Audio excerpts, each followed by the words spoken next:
there's been a long-running debate, as we've been saying, about which emissions are most damaging, petrol or diesel. Now, while petrol cars have emit more carbon dioxide and hydrocarbon and are more fuel efficient, on the other hand, diesel engines emit more nitrogen oxide and dangerous airborne particles.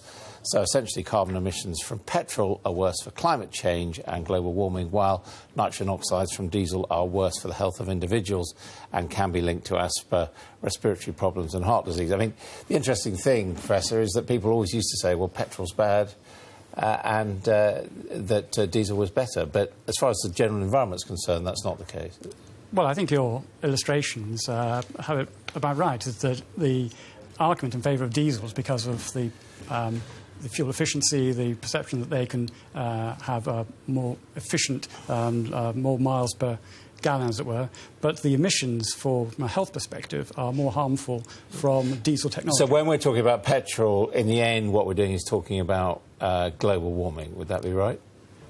Well, both forms of vehicle transport contribute to global warming, and they're not so far different from it, but there is a marginal benefit from diesel technology for that, assuming the efficiency figures are as published.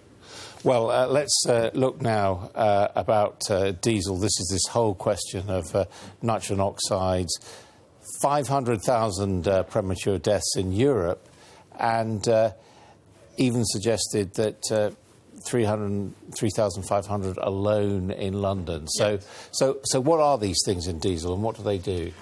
Well, the evidence about the health effects from air pollution and car emission in particular is mainly focused on the particle components. And diesels produce diesel particles, which are known to be harmful to health, as indeed are particles from other sources too.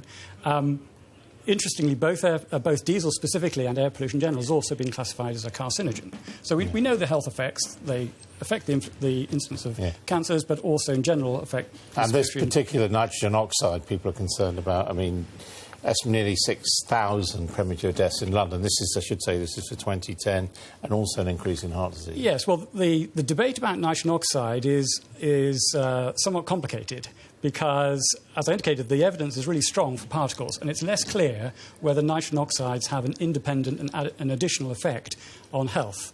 But there is some evidence for that, which I think will only become clarified over the next few years. At the moment, it's impossible to say confidently whether nitrogen oxides contribute to the health risks beyond that's due to particles, but there are suspicions.